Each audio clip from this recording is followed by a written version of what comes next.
lot of the time, so, but it's mostly movies, but there are 2 shows on here, but they're like really short. I think they're like 6 to 8 episodes or something. Anyway, let's just get into it. Okay, the first thing that I watched was a show on Peacock, and it is called The Burbs. The Burbs, like the suburbs. Rotten Tomatoes score gave it a 79%.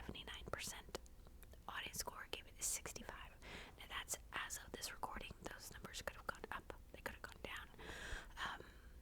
It stars Keke Palmer and Jack Whitehall. I wasn't sure about this show. I saw the trailer for the show during a Super Bowl commercial ad, and I was like, ooh, a new show. I gotta check it out. But it actually, like, the trailer was like meh, but you know me, I like to watch new things. But it kind of looks stupid. It's not stupid. I loved it. But literally within the first 5 seconds, there's like a camera like coming down onto this neighborhood or whatever, and I don't know. The second that I saw the houses, I was like, whoa, this is giving like Desperate Housewives vibes. Like, I felt like I was on Wisteria Lane, and so much so that I couldn't even focus. I feel like I'm gonna sneeze. I couldn't even focus on the show. I had to pause it, and I'm like, hold on a minute. The reason why it gave me Desperate Housewives vibes and I felt like I was on Wisteria Lane is because it was Wisteria Lane. They used the exact same set from Desperate Housewives for the Burbs. Like, they didn't even change the designs of the houses, the location, nothing. It is just, it was crazy. It was crazy. So, like, the whole time I was like, whose house is this? You know what I mean?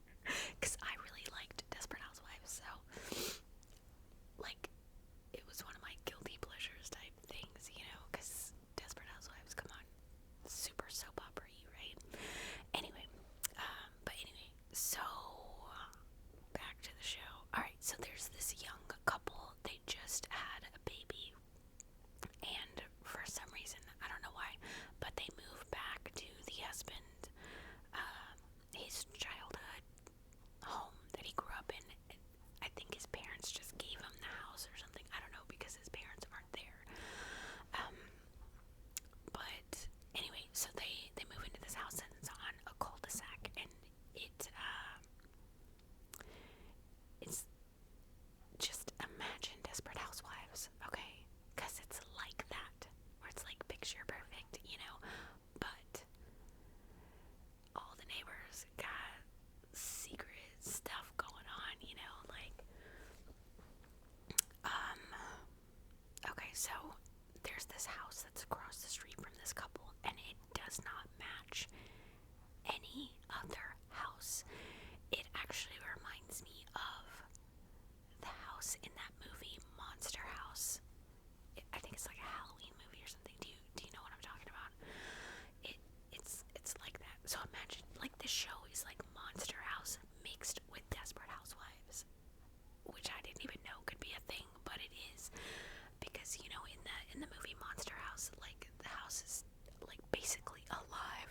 Not that this house is alive, but it's super creepy like that. And like the lady, she walks across the street because somebody buys the house, and they're like, oh, so she makes these brownies and she wants to go deliver them across the street to the new neighbors.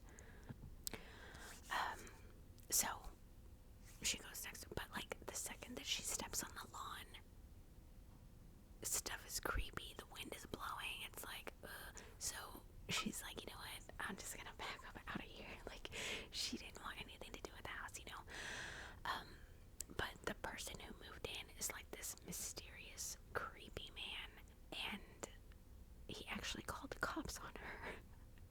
It was kind of, they made it into like a race thing because she's black, and this is a very white neighborhood, okay? And so he called the cops on her, saying that some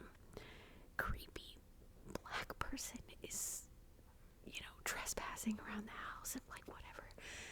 So it did not start off on a good note with this neighbor, right? Anyway, so yeah, there's a lot of stuff going on in this town. Like, there's local lore because the person who used to live in the house a long time ago, like, went missing and they never found her or anything like that. And this lady's husband, who grew up in this house, she keeps asking him questions about what happened, and he's being very secretive and shady, and she's like, something is up. He knows something, but anyway, so there's like missing people. It's not just one person, it's missing people. Anyway, so this lady, she's from the city, and she's like stuck in the burbs, so she's got nothing to do. So she's decided that she's gonna research this missing person and like, the history of the town and stuff like that, because she feels like she needs to uncover the secrets that are going on in this town. And everybody's like, what secrets? Because supposedly this is like the safest town in America, but it's like, is it? I don't think so. It's really good. I liked it. I think it's based off of, there was a movie like in 1989 with Tom Hanks called The Burbs, and it was similar. I looked it up to see if it was like a remake or something, and they said it's not a remake, but it's in the same universe, whatever that means. But anyway, they did pay, like, I can't think of the word, like tribute to Tom Hanks, because when they were talking about the history or whatever of this town, there was an old-timey picture of Tom Hanks. I was just like, oh my gosh, I thought that was cute.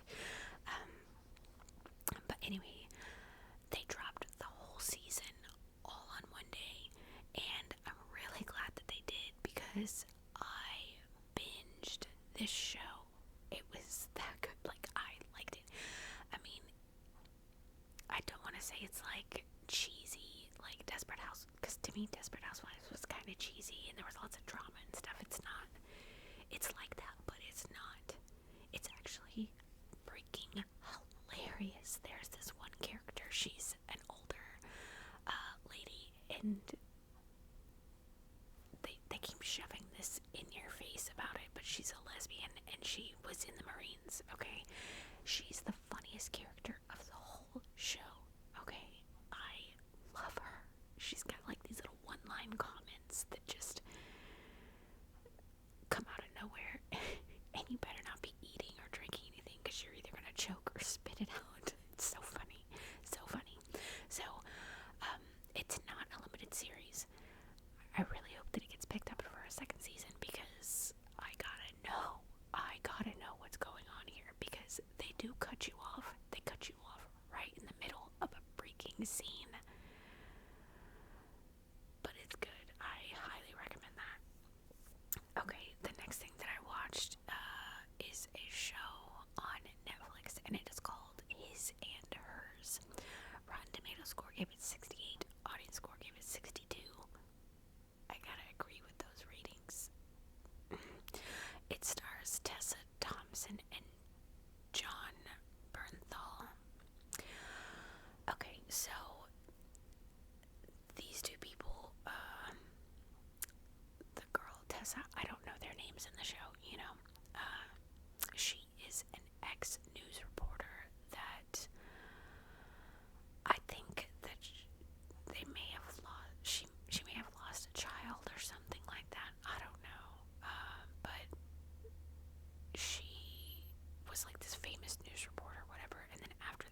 notified of this murder.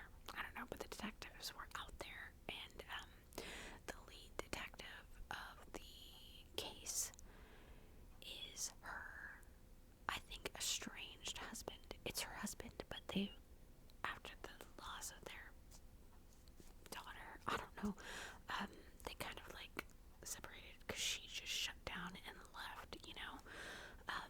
But anyway, so her husband is in charge of the murder investigation, and he sees her and is like, get out of here, like, what are you doing, you know?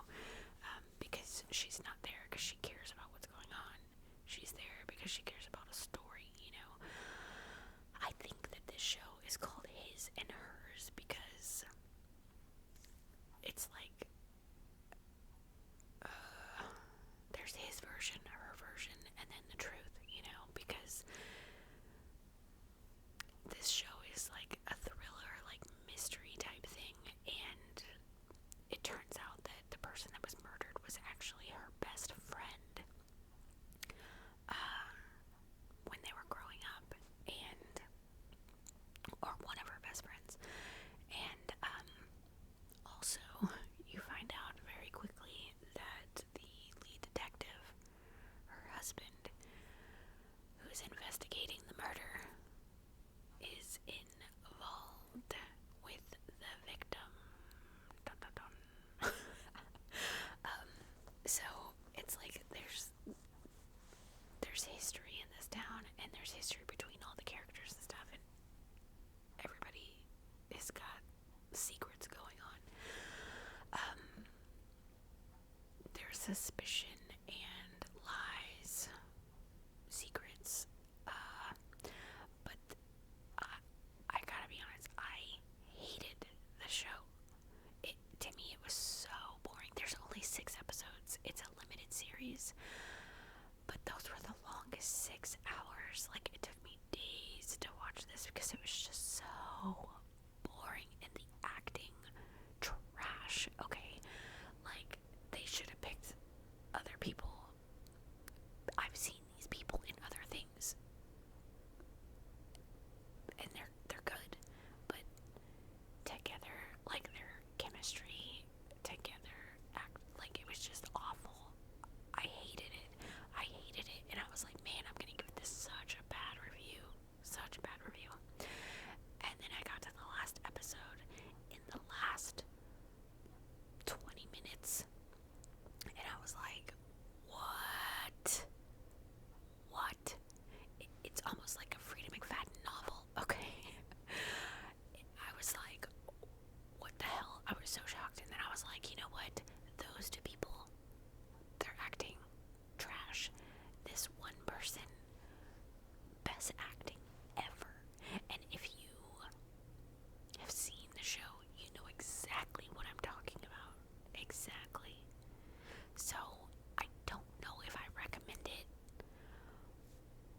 because it sucked so bad. But those last 20 minutes of the last episode were like, it changed the whole thing for me. I was like, okay. But it's only because one person and those last 20 minutes. It was pretty good. The ending was just jaw-dropping, shocking. Okay, very good. So I guess it makes up for the boring, crappy acting of all the rest. You know what I mean? I don't know. Okay, the next thing that I watched was a movie on Hulu, and it is called The Roses. Rotten Tomatoes score gave it a 64. Audience score gave it a 79. I don't understand those scores. I really liked it. It stars Benedict Cumberbatch, Olivia Colman, which is the only reason that I watched it, is because I absolutely love her. Andy Samberg, I missed him. Where have you been, Andy Samberg? I love him, okay? And then Kate McKinnon. Come on. Like, what? Okay, so, obviously it's a comedy, but the reason why I liked it is because, first of all, I didn't even know what I was getting into. I just saw that it had Olivia Colman and Andy Samberg in it, and I was like,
she names the restaurant. It is hilarious. It's a seafood restaurant, and it's titled, or the name of the restaurant is called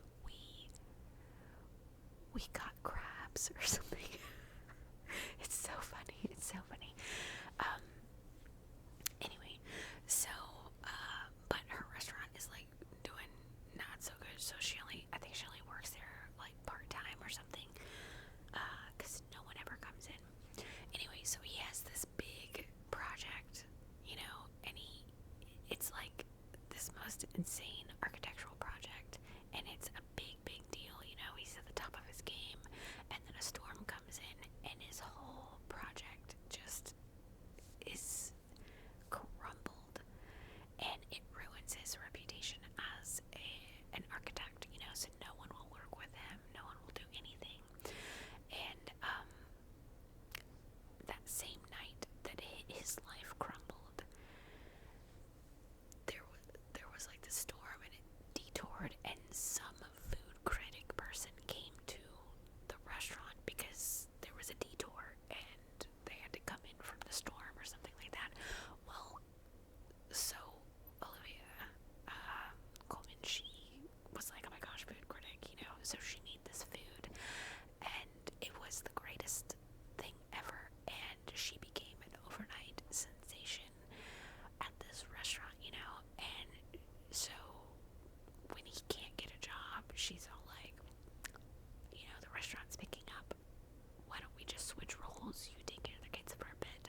so I gotta say that I actually really liked this movie, which is shocking because I usually hate romantic type movies. But this movie is about these two people that meet in college. They're best friends. I don't know the names, but it's a guy and a girl, and it's completely platonic, because people can be friends and not be that way. And that's exactly how it is with them. And they met in college, and they took a road trip back home because they found out that they are from the same town. He actually at the beginning hates her because he's a very specific way, and she's the exact opposite. But they end up becoming best friends, and every summer, after college,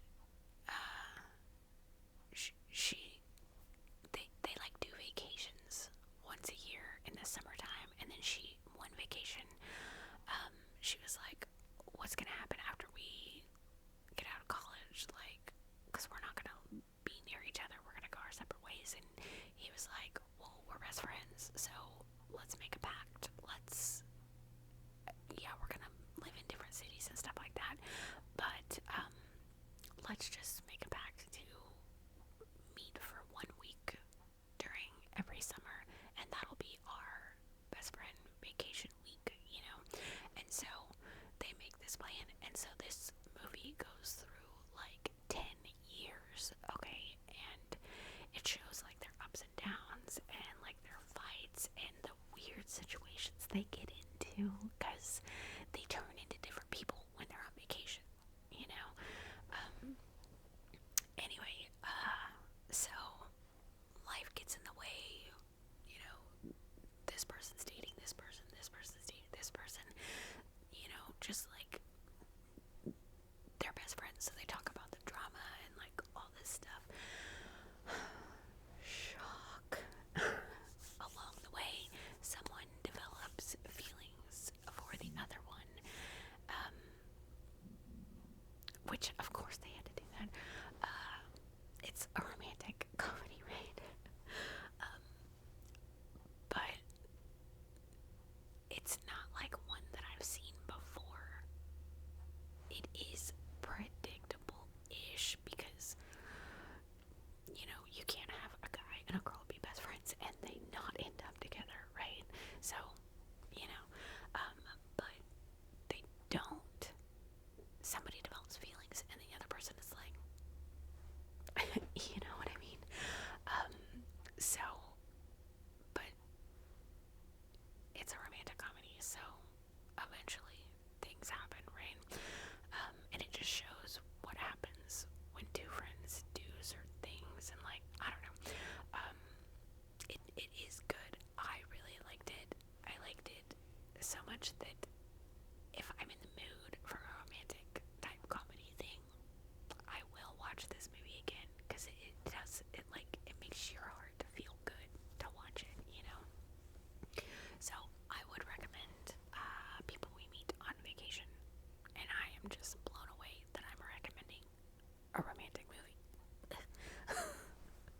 Okay, the next thing that I watched, it's a show, but it's also not, and trying to find a picture was very difficult, very difficult. But it is a podcast, but it's on Netflix, and I talked about it in another video, I don't know, at the beginning of the month. But it is the Pete Davidson Show podcast. So I had to watch it. Rotten Tomato score, nothing. Audience score, nothing. Because it's a podcast. There's no, and I tried to look up, like, are there ratings for this podcast? Like, nothing. I don't even think people know about it. And I'm like, what? If you're a Pete Davidson fan, of course you know about it. Of course you do. So obviously it stars Pete Davidson. I don't even know what to say about this podcast because it's not even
that was super sweet.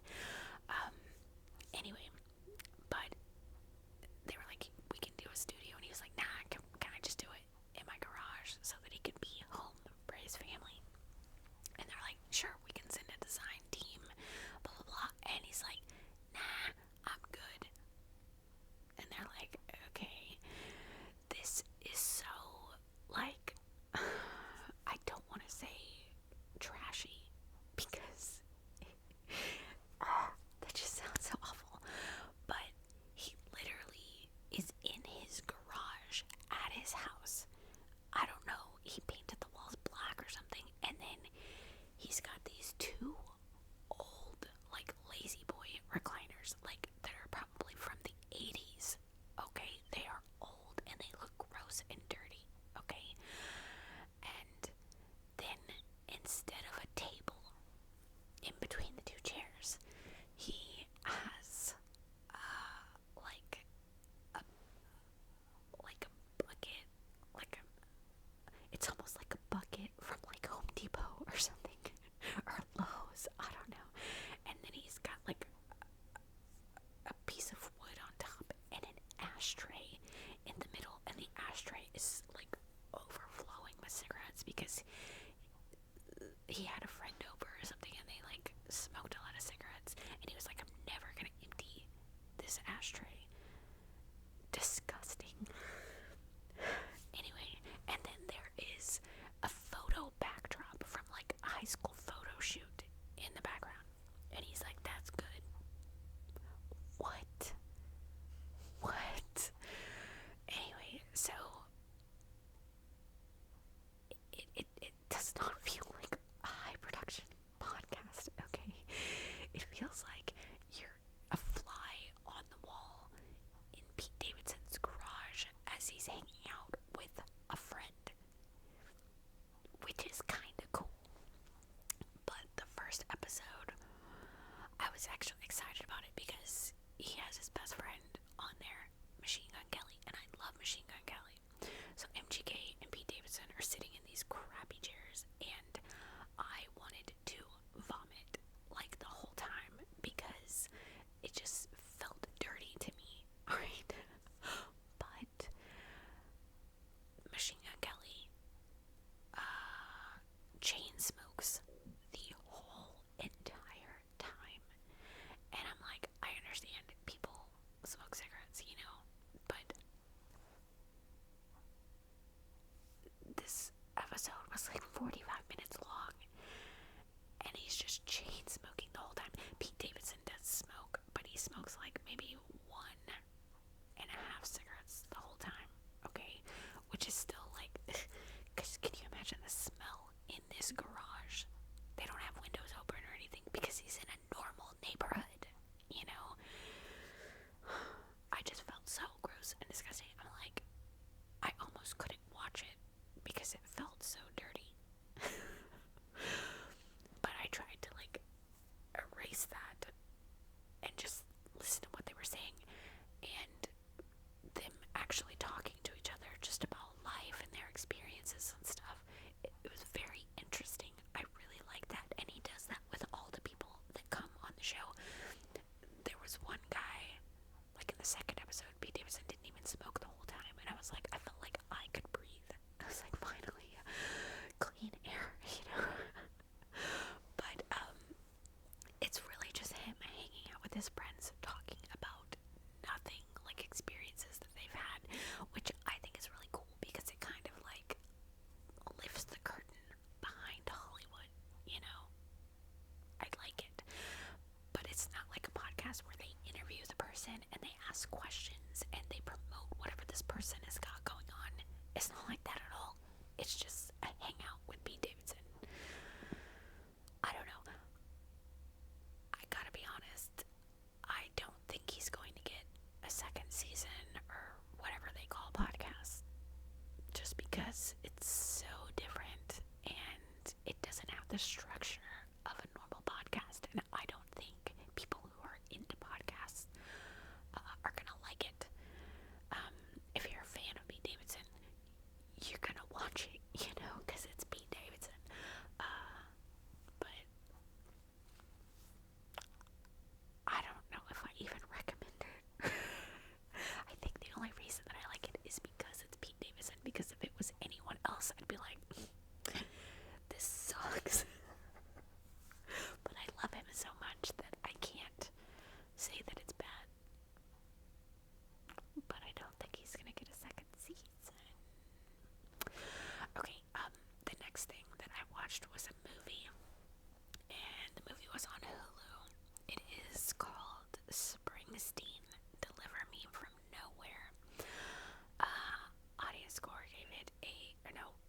Tomato score gave it a 61. Audience score gave it 82. It stars Jeremy Allen White, Jeremy Strong, Stephen Graham, all amazing actors. The acting in this was fantastic. Okay. Do I recommend it? Absolutely not. I freaking hated this movie. My leg is asleep, sorry. I hated it. I liked it until the end, and I was like, this is it? What? And then I had to go do my own research, and I was like, this is bull. Okay? Like, this was just crap. I was so disappointed and angry because it could have been so great. It could have been so great, but it wasn't. Okay, so what is this movie about? You're like, oh, Bruce Springsteen. It's gonna be a biopic about how he became Bruce Springsteen. No, not at all. The whole movie is about him making an album titled Nebraska. What? It was so drawn out and boring, and like, okay, so because he's very emotional about this album that he's making, and it brings up like stuff from his childhood, so you get to see little clips of how his childhood was, but it really was so vague. You didn't know anything. Like his dad, Stephen Graham plays his dad, and I guess his dad was an alcoholic and abusive, but it didn't really go into that. It just kind of like implied it and made it kind of like this dark, grimy type of feeling. And then you get the current time where he's making this thing, and it has this whole storyline about this girlfriend, this girl that he starts dating, and she has this kid, and like they've got this connection, but he's all messed up in the head, you know, and it just, their relationship gets hard and everything like that, and I was more concerned about the relationship than the album, because that part didn't matter to me. When I watch a movie about a real person, I want to know about their life and how they became who they became. And this movie he was already Bruce Springsteen, you know. So you didn't really get how he became, you know, which I would have preferred an actual biopic to this. But anyway, so the story was just crap. Like I hated it so much.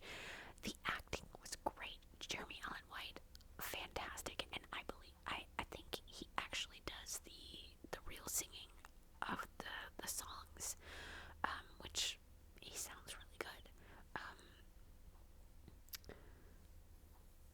After the movie, it's like 2.5 hours long, and I was like, that's it? What? You get like nothing. So I had to go do a deep dive on Bruce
because Jeremy Allen White, fantastic.